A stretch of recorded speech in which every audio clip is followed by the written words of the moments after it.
Assalamualaikum warahmatullahi wabarakatuh.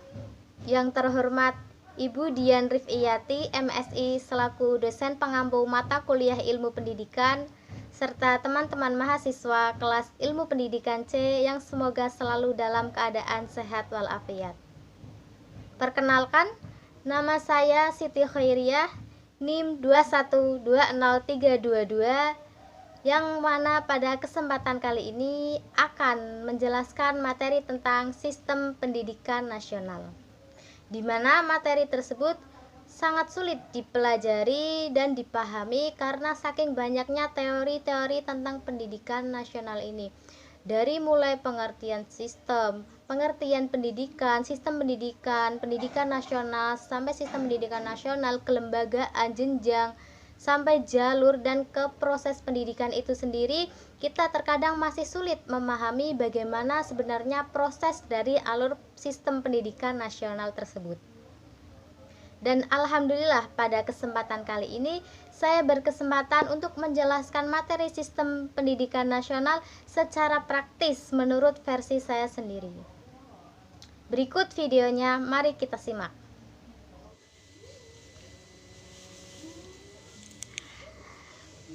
Sistem pendidikan nasional. Pada kesempatan kali ini, beberapa sub-sub yang akan kita bahas yaitu pengertian dari sistem pendidikan, kemudian sistem pendidikan nasional, sistem pendidikan nasional Indonesia, dasar dan tujuan pendidikan nasional, serta warga negara dan haknya memperoleh pendidikan. Nah, sebelum kita mempelajari apa itu sistem pendidikan, kita harus tahu terlebih dahulu apa itu sebuah sistem. Sistem berasal dari bahasa Yunani, yaitu sistema, yang artinya sehimpunan bagian atau komponen yang saling berhubungan secara teratur dan merupakan suatu keseluruhan. Sedangkan pendidikan menurut Undang-Undang Dasar adalah usaha sadar untuk menyiapkan peserta didik melalui kegiatan bimbingan, pengajaran, dan atau latihan bagi peranannya di masa yang akan datang. Jadi, sistem pendidikan adalah himpunan gagasan atau prinsip-prinsip pendidikan yang saling bertautan dan tergabung sehingga menjadi satu keseluruhan yang digunakan dalam proses belajar mengajar untuk mencapai tujuan agar peserta didik tersebut dapat secara aktif mengembangkan potensi di dalam dirinya. Kemudian kita akan memahami definisi dari sistem pendidikan nasional.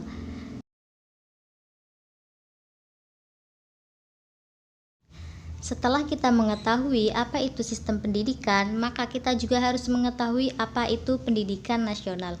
Pendidikan nasional adalah pendidikan yang berdasarkan Pancasila dan Undang-Undang Dasar Negara Republik Indonesia 1945 yang berakar dari nilai-nilai agama, kebudayaan nasional, dan tanggap terhadap tuntutan zaman. Nah, setelah kita mengetahui dua definisi tersebut, kita akan masuk ke apa itu sistem pendidikan nasional. Sistem pendidikan nasional adalah suatu kesatuan yang utuh, menyeluruh, yang saling bertautan dan berhubungan dalam suatu sistem untuk mencapai tujuan pendidikan nasional secara umum. Kemudian ada sistem pendidikan nasional Indonesia. Nah, sistem pendidikan nasional Indonesia sendiri adalah keseluruhan komponen pendidikan yang saling terkait secara terpadu untuk mencapai tujuan pendidikan nasional. Nah, berikut ini ada sedikit gambaran tentang sistem pendidikan nasional Indonesia. Yang pertama yaitu adanya input atau masukan sistem. Nah, input atau masukan sistem ini adalah segala sesuatu yang masuk ke dalam sistem yang selanjutnya menjadi bahan yang diproses berupa hal-hal yang tampak maupun yang tidak tampak. Input sistem ini ada 3 macam input. Yang pertama ada input mentah, yang kedua ada instrumental input, dan yang ketiga ada environmental input. Nah, yang selanjutnya input-input ini akan diproses menjadi sebuah komponen-komponen pendidikan nasional seperti tujuan pendidikan, organisasi pendidikan, masa dan karakter pendidikan, program isi pendidikan, sarana prasarana pendidikan, biaya pendidikan, tenaga pendidikan, dan peserta didik. Yang selanjutnya komponen ini pun akan masuk ke dalam proses pendidikan, yaitu proses di mana seluruh komponen tersebut akan menjadi satu kesatuan yang saling berinteraksi dalam mencapai pendidikan nasional. Dan setelah mengalami proses pendidikan ini, maka akan tercapailah sebuah hasil dari pendidikan, yaitu tercapainya sebuah tujuan pendidikan nasional, yakni jumlah orang-orang yang terdidik. Nah, kemudian pada slide selanjutnya akan dijelaskan lebih lanjut tentang proses pendidikan. Seperti yang sudah kita ketahui bahwa proses pendidikan adalah sekumpulan komponen pendidikan yang saling berinteraksi dalam mencapai tujuan pendidikan. Kurang lebihnya seperti ini bagian dari proses pendidikan itu sendiri.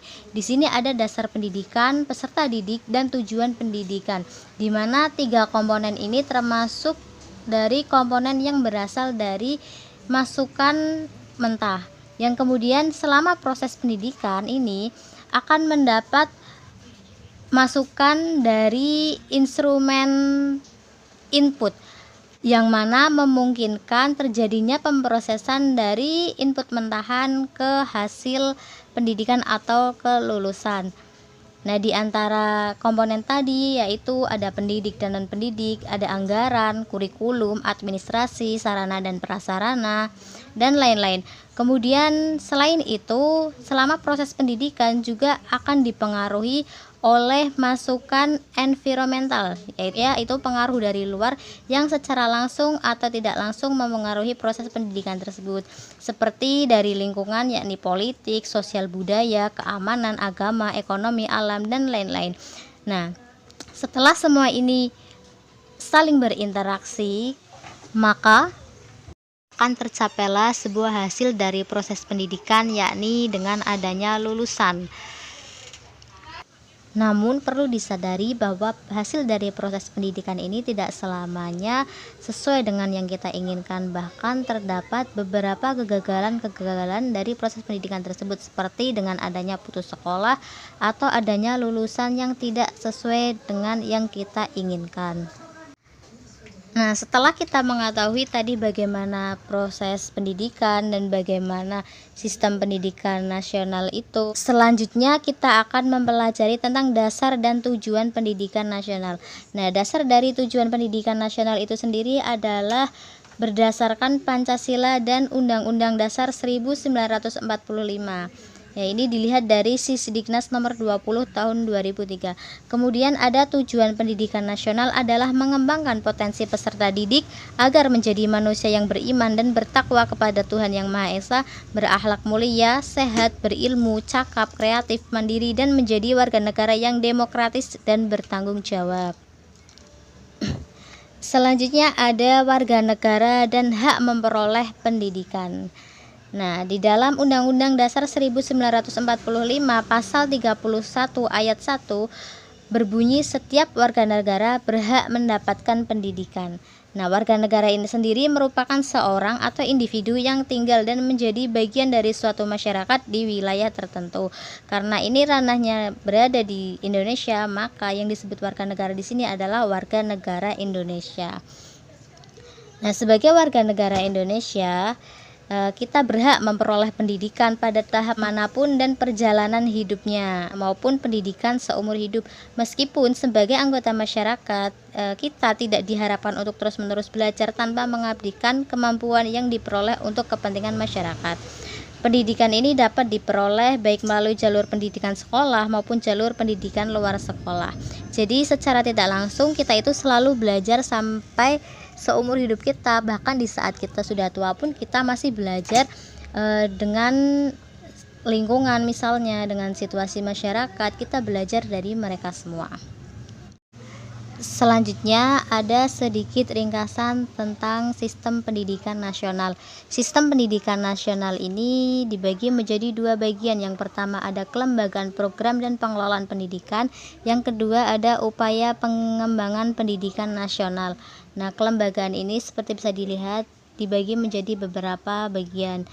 Nah, tapi kali ini saya akan menjelaskan terlebih dahulu bagaimana upaya pengembangan pendidikan nasional. Yang pertama, ada ketersediaan anggaran, jumlah dan kualitas buku, proses pembelajaran, kinerja dan kesejahteraan guru, serta ketersediaan aksesibilitas. Nah, untuk kelembagaan program dan pengelolaan pendidikan sendiri seperti yang sudah kita lihat dibagi menjadi dua bagian. Yang pertama ada kelembagaan pendidikan, yakni tempat berlangsungnya pendidikan sekaligus proses pengenalan budaya pada tiga lingkungan utama, yaitu keluarga, sekolah, dan masyarakat. Kelembagaan pendidikan ini dibagi menjadi dua bagian. Yang pertama ada jalur pendidikan dan yang kedua ada jenjang pendidikan. Jalur pendidikan adalah wahana yang dilalui peserta didik untuk mengembangkan potensi diri. Untuk jalur pendidikan sendiri dibagi menjadi tiga jalur. Yang pertama ada formal, non formal, dan informal. Untuk formal itu contohnya SD, SMP, SMA, dan SMK dan serta perguruan tinggi. Sedangkan untuk pendidikan non formal ini contohnya seperti TPQ, madrasah, atau pondok pesantren. Sedangkan untuk pendidikan informal contohnya yaitu pendidikan yang dari luar sekolah seperti masyarakat, lingkungan kerja, atau lingkungan keluarga. Sedangkan untuk jenjang pendidikan sendiri adalah tahapan pendidikan yang ditetapkan berdasarkan tingkat perkembangan peserta didik. Jenjang pendidikan ini dibagi menjadi tiga jenjang. Yang pertama ada pendidikan dasar, menengah, dan pendidikan tinggi.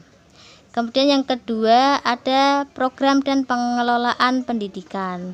Ada program dan pengelolaan pendidikan ini dibagi menjadi dua. Yang pertama ada jenis program pendidikan dan yang kedua ada pengelolaan program pendidikan.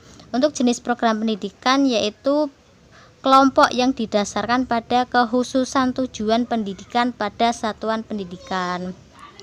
Contohnya sendiri yakni pendidikan umum, kejuruan, akademik, profesi, vokasi, keagamaan, dan khusus. Sedangkan untuk pengelolaan program pendidikan ini biasanya didasarkan pada prinsip-prinsip manajemen dengan menerapkan manajemen yang efektif dan efisien dan harus berorientasi pada keberhasilan mencapai target yang telah direncanakan. Nah, itulah sedikit tentang pembahasan materi sistem pendidikan nasional. Terima kasih telah menyaksikan, semoga ilmunya bermanfaat dan mohon maaf apabila terdapat kesalahan maupun kekurangan. Sekian dari saya, wassalamualaikum warahmatullahi wabarakatuh.